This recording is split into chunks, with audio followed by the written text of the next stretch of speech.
Okay, guys, so this week is going to be pretty crazy in the markets. Starting on Wednesday, we have core CPI and we have the federal funds rate release, or FOMC. So that day is going to be huge. That's going to be a big market mover. If you look over at the economic calendar, you'll see that Monday and Tuesday, we really have nothing. There's no news on Monday, so absolutely not a trading day. Tuesday, we only have orange folder news, so I wouldn't touch the markets at all.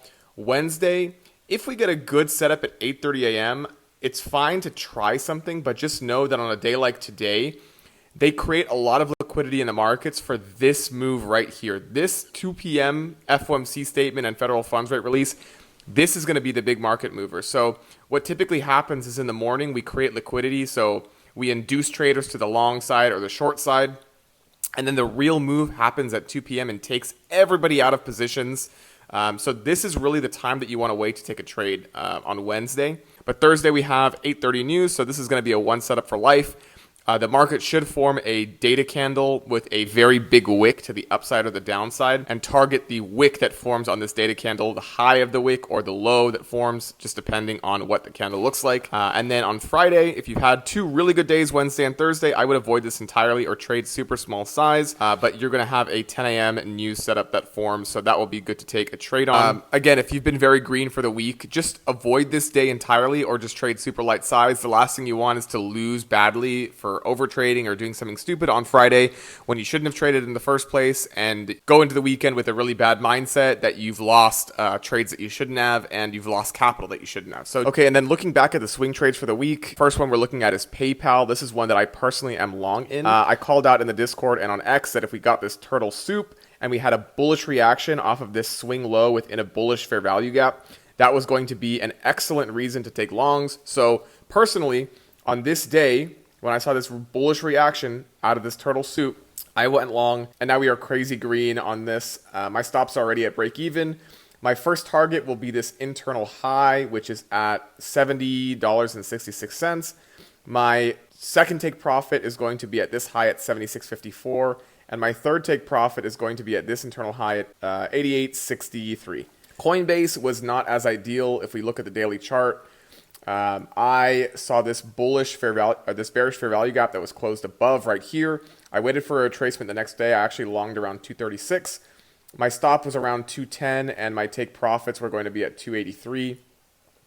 So what we actually saw happen was we rebalanced the rest of the daily bearish gap, and then we pushed higher. I don't like that we retraced right before we took out this internal high right here. We didn't hit it. You can see that we never actually hit that high.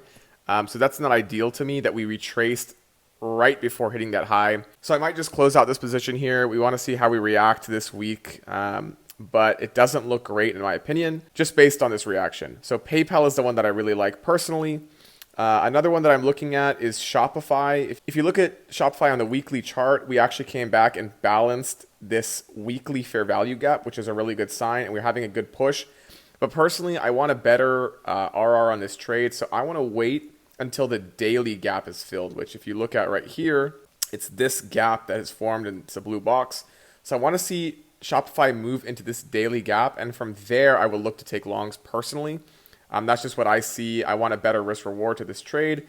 We want to see accumulation in this area to then push higher later on. Lastly, this is crazy. I want you guys to see this. Ulta. I've been calling this one out for a while, waiting for this sell side liquidity to get hit at 368 and 2 cents. And if you look what happened during earnings, we came down and we traded right below the sell side liquidity. The low was at 367 and 62 cents. So we literally went down just $1 underneath the sell side liquidity and we ripped. So I actually I had a limit order at 368 and 2 cents. It got filled. I was in drawdown for maybe 3 seconds, and then it just ripped. We had an 11% move after hours, which was crazy.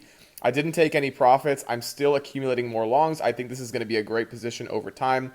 Ulta is a highly profitable makeup company, and I really like their financials. Their revenues are growing quarter over quarter. They're strong. So for me personally, this is going to be something I'm going to hold in a long-term portfolio. I held it in a Roth and also in a trading account. Disney's another one that I'm looking at. I want to see a bullish reaction out of this weekly and monthly fair value gap. If we get a big push here and we inverse above this FVG and turn it into an IFVG, I'm going to look for longs up to 126.48. So I will notify the Discord when I take that long as well.